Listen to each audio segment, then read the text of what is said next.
On August 6, 1945, at approximately 8:15 in the morning, a bomb was dropped named Little Boy from a plane called Enola Gay on the Japanese city of Hiroshima.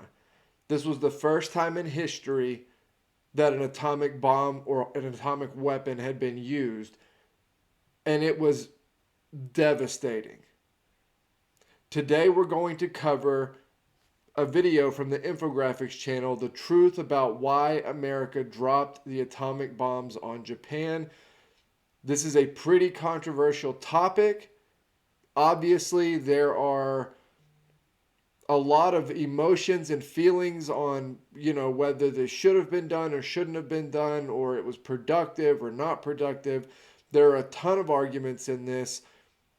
I want to get into it. I want to dig into some of the thought process from the U.S. and Truman. I want to look at, some of the arguments on both sides, some of the context, and obviously give my opinion on the whole thing. So, with that being said, let's get into it. The truth about why America dropped atomic bombs on Japan. A flash of blinding light fills the sky. 70,000 civilians living in Hiroshima are killed in an instant. In the years to come, 70,000 more will die from radiation poisoning. 3 days later, a second atomic bomb is dropped on Nagasaki, annihilating 40,000 men, women, and children. The United States has detonated the first and only atomic bombs ever used in a war, but in doing so, they may have saved millions of lives. Did the end justify the means? The answer to this question will make you sick to your stomach and question your morality. On December 7, 1941, Japanese forces bombed Pearl Harbor. Bombs dropped from the sky, slamming into the hulls of U.S. naval ships. The Japanese frantically searched the waters for their main targets, but they were nowhere to be found. The goal of the attack on Pearl Harbor was to destroy the United States Pacific Fleet, and the only way to do that was to eliminate its aircraft carriers. However, several of the ships were not docked at the naval base at the time of the attack, as they were out on assignment in the Pacific. This included 3 aircraft carriers that the Japanese were hoping to destroy. Over 2,400 Americans lost their lives during the surprise attack. From that point on, most of the American population wanted revenge for the men lost at Pearl Harbor. In fact, this single moment in history would set in motion events that would result in the deaths of millions over the course of 3.5 years. After entering World War II in the Pacific, the United States was forced to play a deadly game of cat and mouse with Japan. Their armies hopped from one island to the next, costing men and resources. The goal of each side was to control as much of the Pacific waters as possible. For the United States, it was a matter of maintaining a foothold in the region to launch attacks on Japan's main island and end the war. For the Japanese, it was a battle to keep control of their power and force the United States back across the Pacific to their mainland. There were massive amounts. So, okay, let's look at this overall. Obviously, you had the attack on Pearl Harbor. Up to that point, the U.S. had been, at least officially, a neutral party to the war. Now, you could certainly argue that they were not really neutral. That's a different discussion. However, their official policy position was that of neutrality.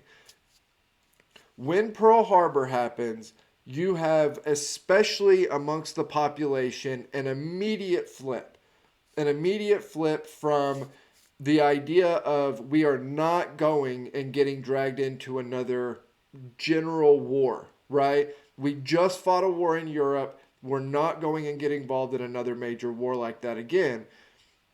Once Pearl Harbor happens, it's a flip. You have an immense amount of volunteers for the military, and there is this deep-seated desire for revenge, okay? So that's the first part.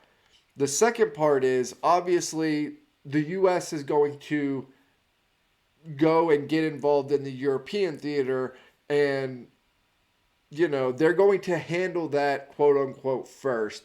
Although the Pacific theater is obviously going on during that time period. Also, the Japanese goal was not really, at least initially, to push the U.S. back to U.S. territory. The Japanese goal was for resources. They were, and are, a resource, especially natural resource, starved island. And so, if they were going to turn into this major power, if they were going to have an empire, if they were certainly going to prosecute a war, they were going to have to get resources and large amounts of those resources. What they wanted on the US side is they more or less just wanted the US out of the way.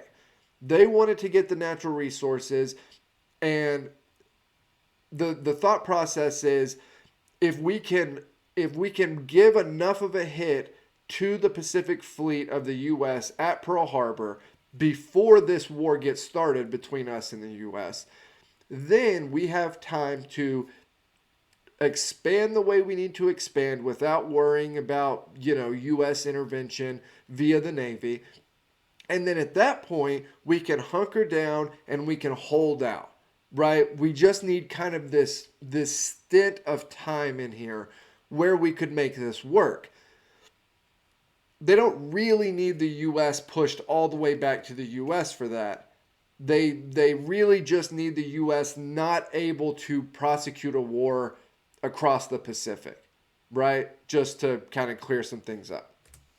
Massive amounts of casualties on both sides. Civilians that inhabited the islands of the Pacific and East Asia were caught up in a war they had no desire to be in. Unfortunately, they did not have the power to stop the two nations from ravaging their homelands. Neither side would back down, so drastic decisions needed to be made. The decision to drop the atomic bombs on Japan started with the most bloody conflict in the Pacific, the Battle for Okinawa. U.S. forces made their way closer and closer to Japan. The Japanese knew that if they lost Okinawa, an invasion of their homeland was imminent. Each side had everything to lose when the battle started. The U.S. codenamed the incursion of Okinawa Operation Iceberg. On April 1, 1945, the United States launched the largest amphibious assault in the history of the Pacific Theater. Boats and amphibious vehicles cruised on April Fool's Day. That's messed up. Through the water loaded with soldiers. When they reached the shores of the island, the ramps lowered and Marines flooded onto the beaches. They immediately met heavy resistance. The Imperial Japanese Army already had a stronghold on the island, and they would not give up so easily. In fact, the Japanese would rather fight to the very last man than surrender this strategic location. The main objective for U.S. forces was to take Kadena Air Base, which would serve then as a launching point for Operation Downfall, the name given to the invasion of Japan. Thousands of Allied ships, planes, and vehicles carried out attacks across the island, but the Japanese were dug in and ready. They launched Kamikaze counteroffensive and made sure to strike key targets to slow the Allied advance. It was a bloodbath for both sides. The Battle of Okinawa resulted in the highest number of casualties of any battle in the Pacific. It's estimated that somewhere around 160,000 military personnel died while fighting for control of the island. The United States lost close to 50,000 men, while Japan lost somewhere between 80,000 and 115,000 people. The saddest part. So Okinawa is not a huge island.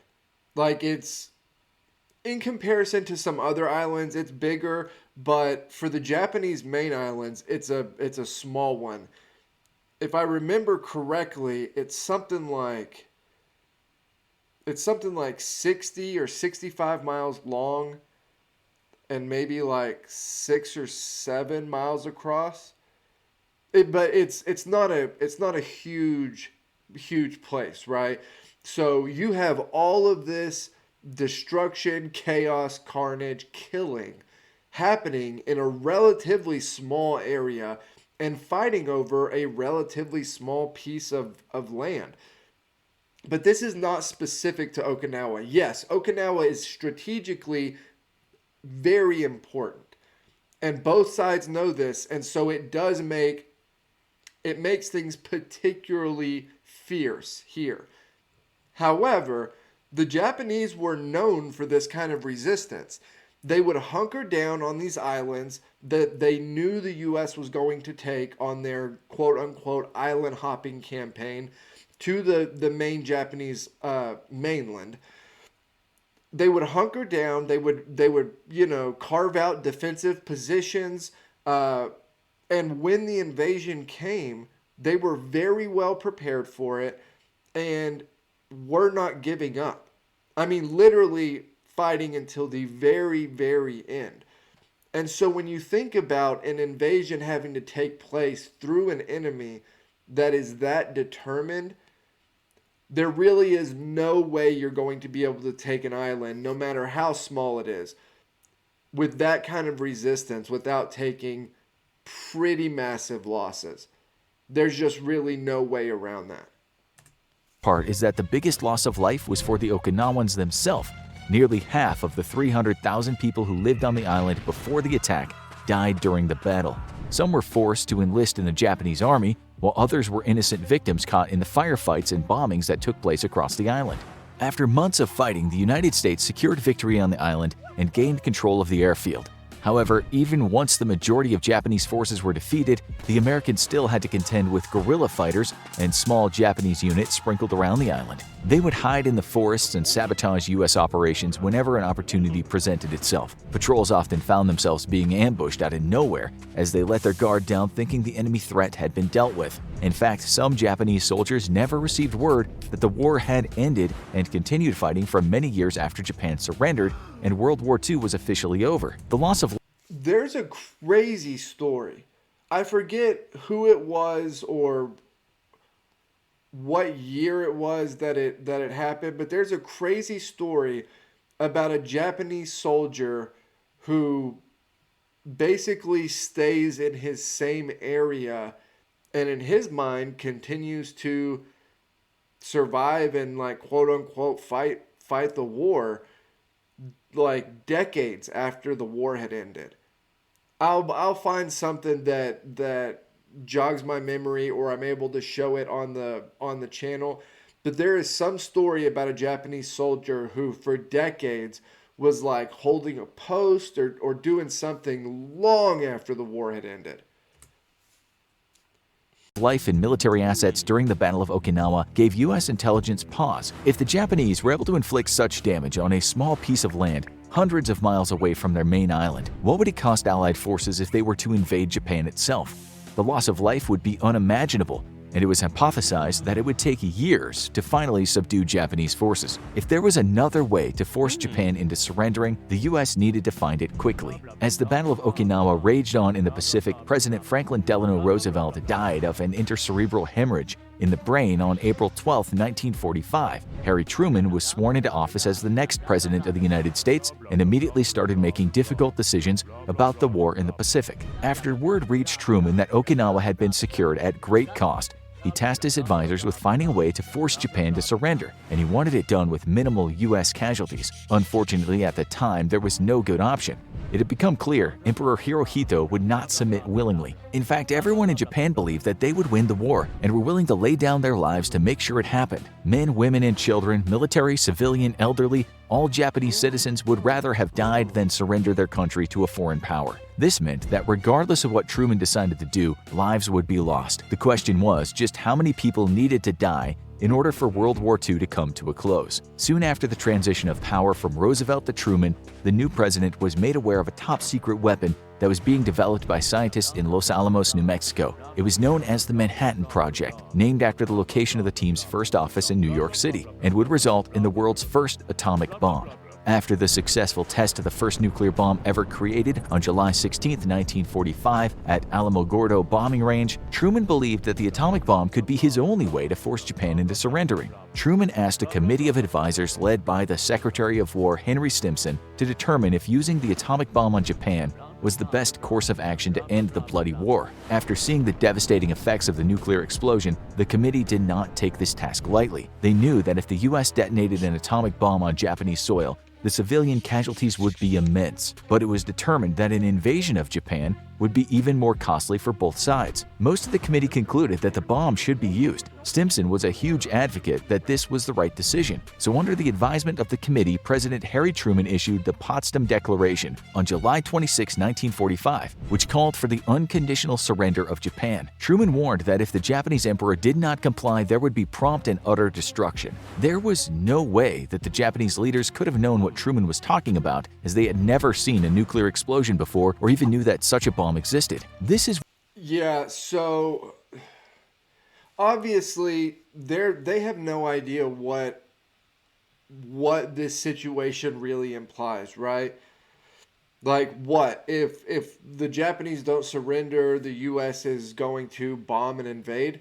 Like seriously, the Truman is writing this from the position of knowing exactly the ace he has up his sleeve, but from the Japanese perspective, they don't even see that there's a deck of cards present.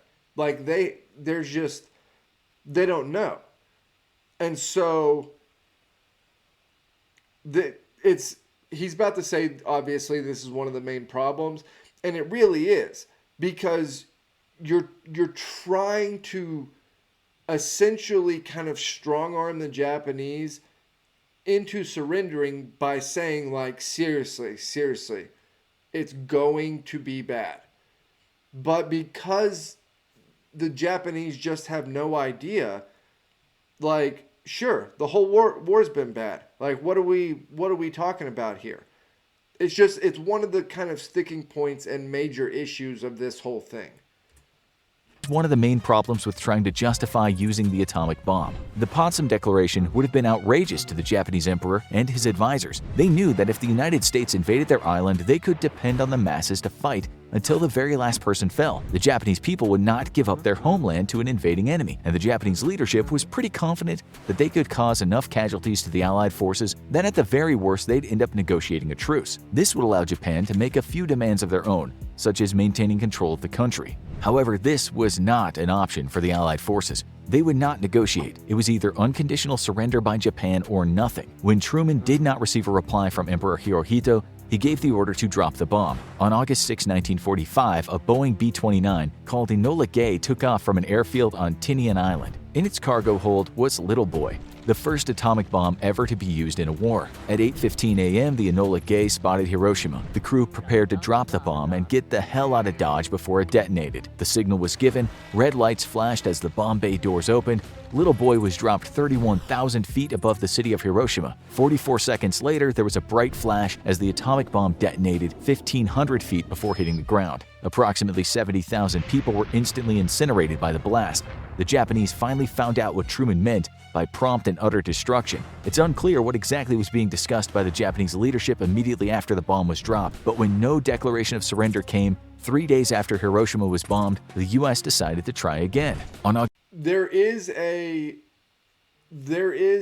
I believe it's a newspaper quote that's given by the Japanese in response to the bombings, and their attitude is essentially, at least at that point, the public face they're putting on this is it's way out of bounds. The Americans will be hated forever for this. But also, this is just a new weapon that we weren't ready for, but next time we'll figure out a way to defend against this. Which, if you're looking at it from the Japanese perspective, there are people within the, like, high up within the Japanese hierarchy that do not want to surrender even after the bombs, even when the emperor is literally, like, everything is going, they are about to surrender and announce the full unconditional surrender of Japan.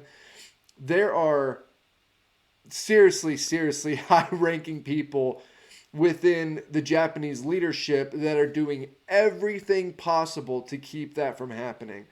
And so there's kind of this mixed thing here where you're like, part of the Japanese response is, it's obviously terrible.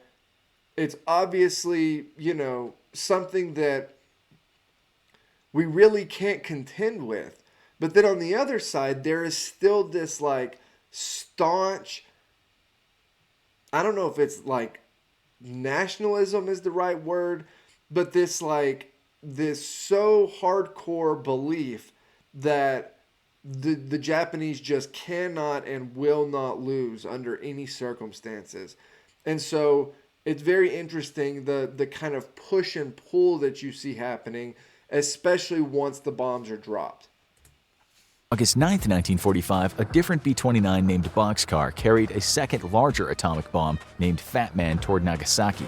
The bomb was dropped, and the instant it detonated, 40,000 more Japanese civilian and military personnel were consumed in the fiery blast. Both Hiroshima and Nagasaki had been wiped off the face of the planet by the atomic bombs. Japan was now ready to surrender. Talks between Japanese leadership and the United States began, and on September 2, 1945, Japan officially signed documents of surrender on board the USS Missouri. The question is, was the use of the atomic bomb justified by the United States? Was there another way to convince Japan to surrender? Or did tens of thousands of Japanese civilians need to die? We'll present you with evidence for both sides of the argument, but you will ultimately have to decide for yourself. You may be surprised.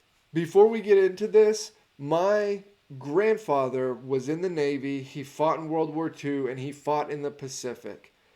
He actually saw Little Boy before it was dropped. This was something that, so my grandfather never, ever, ever did I hear him reference, talk about anything having fought in the war, right? He talked about being in the military, talked about having time in the military, but just broad, general, like military stuff that you would hear from anybody that was in the military at any time. Never did I hear him talk about World War II, his experiences, what he saw, anything like that. However, once he passed away, and I was decently young whenever he passed, my grandmother and my mom both told me this story about how he saw the first atomic bomb before it was dropped in a hangar or in something like a hangar. Which I thought was really interesting and always made me wonder, or kind of like, it made me wish that I had asked him questions, that maybe I had been a little bit older and was able to kind of, I don't know, I so crave first person information about these things, about these conflicts.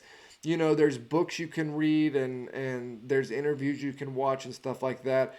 But I don't even know if he would have talked about it, to be honest. But I would have loved to ask him some questions and ask him, how the hell did you see that thing? Because nobody was supposed to know. So how the hell did you see that thing? Was it just happenstance? Were you guarding it? Like, what role did you play in this, and how were you able to see it? But that's just kind of a little side note. Surprised at which side you choose. After the atomic bombs were dropped and the United States occupied Japan, some shocking information was discovered about Japan's plans for ending the war. According to Japanese military officers and soldiers, they knew where the U.S. invasion was going to land and had already begun preparing to inflict as much damage as possible to their forces. Their orders were to repel Allied forces for as long as possible and inflict casualties by any means necessary. Most of the Japanese military strategists knew that they would not be able to stop the invasion, but it was also known that the island's entire population would fight until they were all killed. Surrender was not an option for the Japanese people, and they believed that it was better to die fighting than to lose their homeland to the invading force. Knowing this, U.S. military leaders were convinced that they had made the right decision. There were over 70 million people who lived on the island, and it was predicted that everyone from children to grandmas would do their part to stop the invading Allied forces. This included makeshift kamikaze runs by civilians using grenades or other explosives. The carnage would have been unfathomable. Therefore, by detonating the atomic bombs, the military concluded that tens of thousands of U.S. soldiers' lives were saved, along with millions of Japanese lives. Another argument to justify the use of the atomic bomb is that war itself is inhumane. The bombs dropped on Japan helped end World War II, and therefore it was the right call. To put it into perspective, in March of 1945, the United States dropped incendiary bombs on Tokyo. This caused massive fires to sweep across the city and consume everything in their path, including but that's pretty controversial too. Civilians. It's estimated that well over 100,000 people were killed in Tokyo bombings. So, was this any better than dropping an atomic bomb? Long-term effects of both situations are different. Over 1 million people lost their homes in the Tokyo bombing, but those who survived did not need to worry about radiation poisoning and cancer like the survivors of the atomic bomb blasts. A home can be rebuilt, but death by radiation cannot be avoided. It was also estimated by General MacArthur that even if the Japanese government was forced to surrender after the invasion, there would still be countless guerrilla groups that would hide in the forests and mountains on the island that would need to be dealt with. They would continuously wreak havoc on U.S. installations and oppose the new government that would be put in place. MacArthur concluded that it would take 1 million U.S. troops 10 years to deal with the rogue Japanese soldiers. At that point, the war might have been over on paper, but the battle would still continue for US soldiers stationed in Japan. It's also important to note that many Japanese people still thought they could win the war even after the atomic bombs were dropped. The emperor himself needed to declare the war over, or the people of Japan would keep on fighting. The atomic bombs forced the Japanese leadership to concede and to tell their citizens they had lost the war and it was now time for peace. This led to several civilian and military groups taking up arms and revolting against their own government, as they believed there should be no surrender. But these attempts to overthrow the government would put... Yeah, that's one of the wildest parts about this whole thing to me, is the idea that they literally were going to overthrow the government to try to keep a surrender from being signed. That is wild. That is a whole nother level of willing to continue fighting. Down by the Japanese military, and the unconditional surrender commenced. A less strong argument for using the atomic bomb, yet one that Harry Truman used after he left office, was that Japan started it. This might sound childish, but many Americans wanted revenge for what the Japanese did at Pearl Harbor. In 1958, the City Council of Hiroshima passed a resolution condemning Truman for ordering the atomic bomb to be dropped on their city. Truman responded that he did not blame the council for condemning what he did, but he claimed the United States had been shot in the back, referencing the attack at Pearl Harbor. He concluded in his letter back to the council that the atomic bomb saved hundreds of thousands of American and Japanese lives. Therefore, it was justified. Some historians think that the American people would have forced Truman to use the atomic bomb even if he had decided not to initially. As more and more American soldiers died in the war and information about the successful test of a nuclear bomb in New Mexico got out, the public would have pressured Truman to use the new weapon of mass destruction, or they would be happy to elect someone in the office who would. It's hotly debated whether demonstrating the capability of the atomic bomb by dropping it on an uninhabited piece of land for the Japanese to see would have been enough to cause them to surrender. Yeah, I am not of that opinion. You still have pretty large groups that don't want to surrender even after the 2 bombs have been dropped on Japan itself. The idea that like you're going to take a snapshot of, dropping it in the middle of nowhere and be like, look, big bomb, like I feel like that's not a very good argument. Many scientists in Truman's initial committee of advisors believed that this show of force would indeed have been enough. However, the military personnel felt differently. The Japanese people were so invested in the war that merely demonstrating the atomic bomb's potential might have been seen as an empty threat. Therefore, it was concluded that the bomb must be dropped on a city that had military significance. The decision of which cities to bomb did not fall to Truman but to military leaders. Both Hiroshima and Nagasaki were chosen because they had military manufacturing facilities.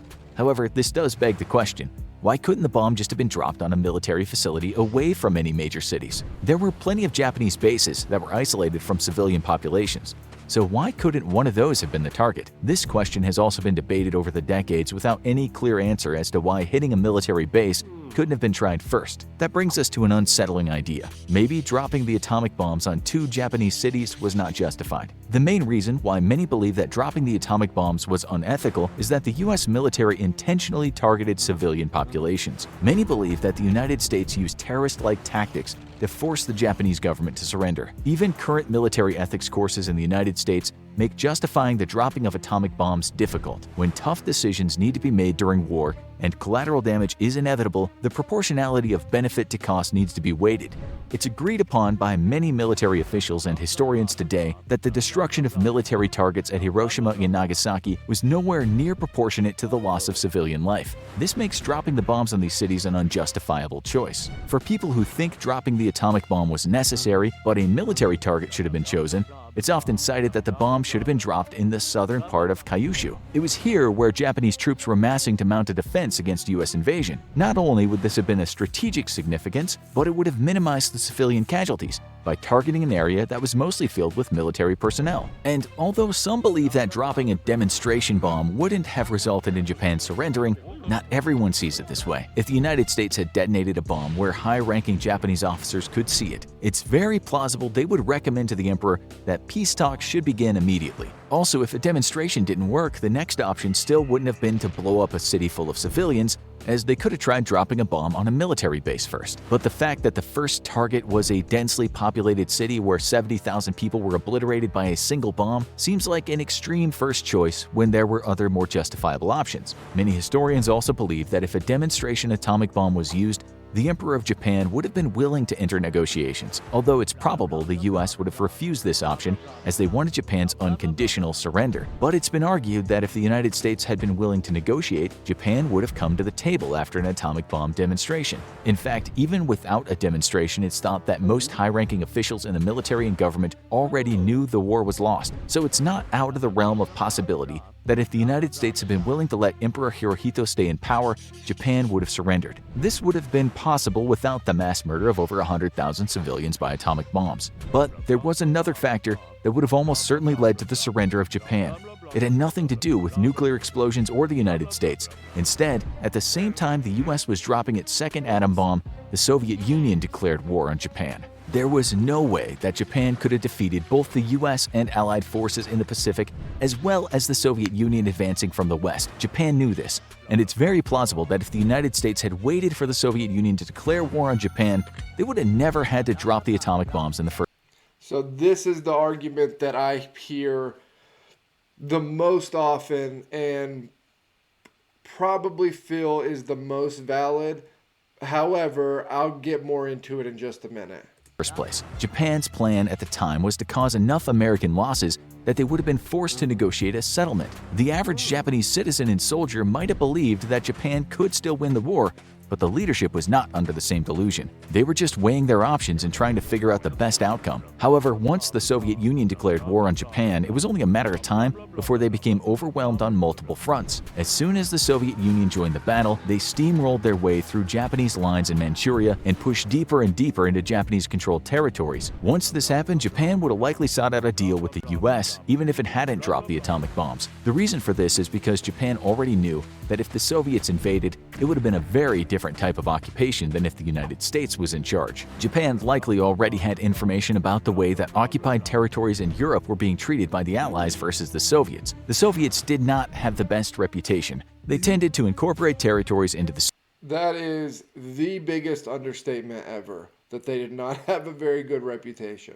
Soviet Union and then brutally stripped them of their national identity. Knowing this, Japan might have seen the occupation by the United States as a better option if they were to surrender. And since the Soviets were closing in quickly, Japan might have reached out to the US and surrendered even if the atom bombs hadn't been dropped. And if this is the case, the atomic bombs dropped on Hiroshima and Nagasaki were not justified at all. There is no doubt at the time that the majority of the American public believed using the atomic bomb was completely justified. In fact, a Gallup poll that was conducted almost immediately after the bombs were dropped in 1945 found that 85% of Americans approved of the decision. This is a huge amount of support, which might be why Truman felt pressure to give the order. It's important to remember that although Truman authorized the use of atomic weapons, a committee of military personnel made the decision of where to strike. In a Pew study conducted in the last several years, the sentiment of the American people has changed drastically about the use of atomic bombs on Hiroshima and Nagasaki. Now, only around 50% of the US citizens believe it was justified. There are probably several reasons for this. For one, many of the people who were alive during World War II and were impacted by Pearl Harbor are no longer with us. People who are further removed from such a tragic event tend to have less emotional investment and therefore might think more critically about a decision that cost the lives of over 100,000 civilians. We also now know much more about the long-term effects that nuclear weapons can have on people and the terrible diseases that can result from radiation poisoning. Many individuals don't think anything justifies killing so many civilians, even during a world war. This is especially true since there were other options besides dropping the atomic. Okay, sure, but during World War, this is where...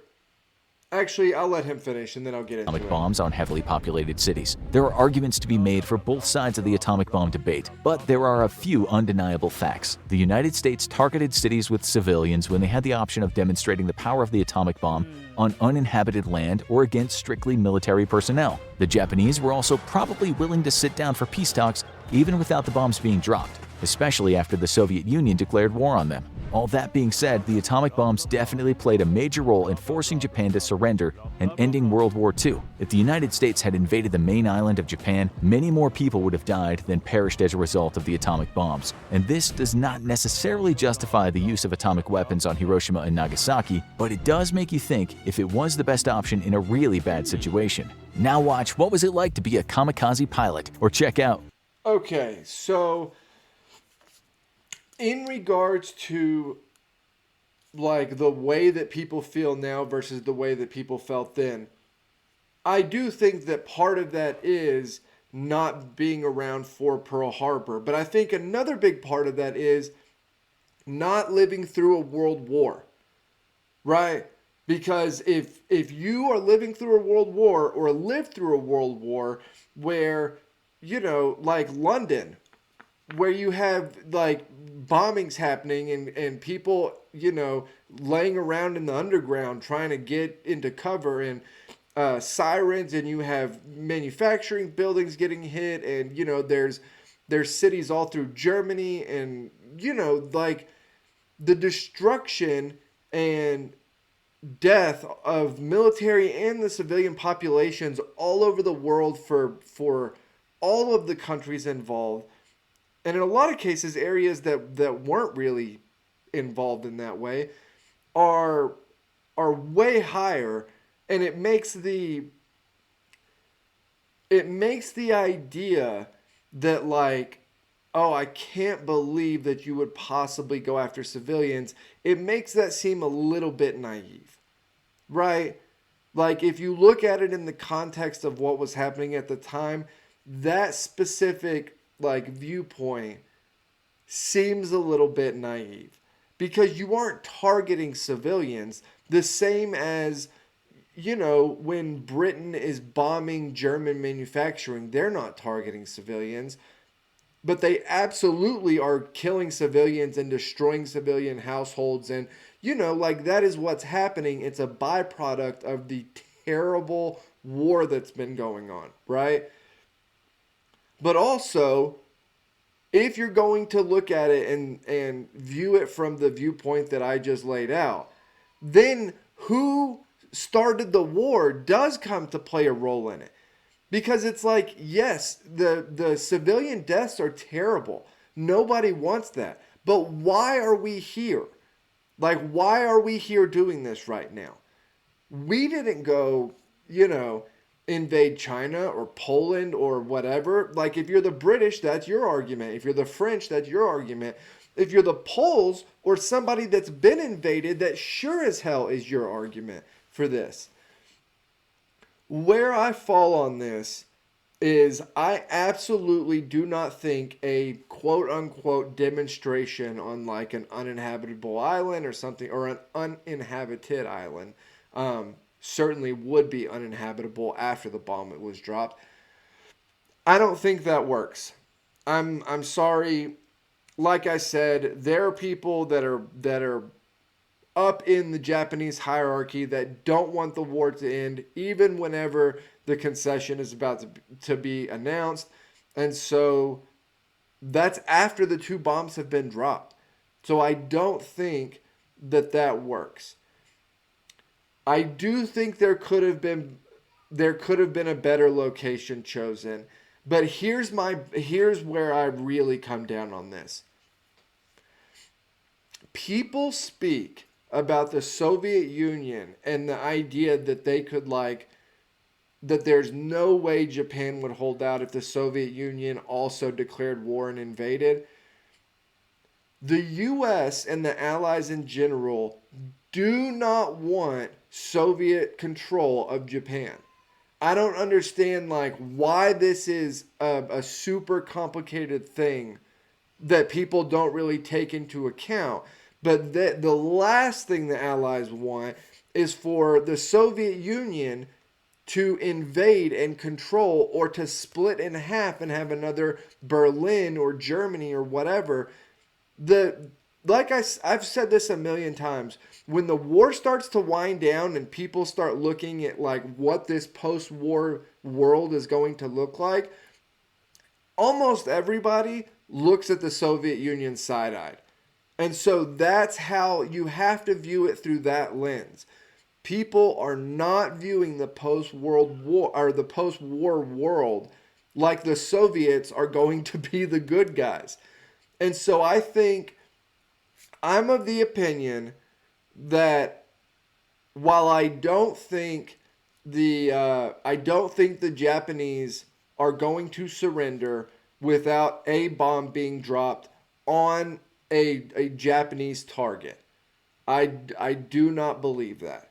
But also, you don't want the Soviets to invade. There is nothing that would make you assume that the Japanese are going to surrender without this.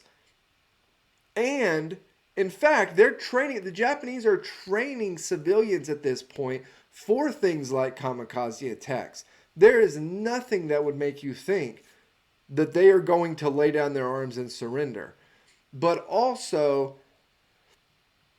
the way that I see this is I think there is at least a realistic chance that this was a message to the Soviet Union, that this was a way to not only end a war with Japan, but send a very clear message to the Soviet Union. And as, I don't know, uncomfortable as that may seem, like that's an expensive message in terms of lives. I do think that probably played a role in it. To me, there is no argument on the invasion or drop the bombs.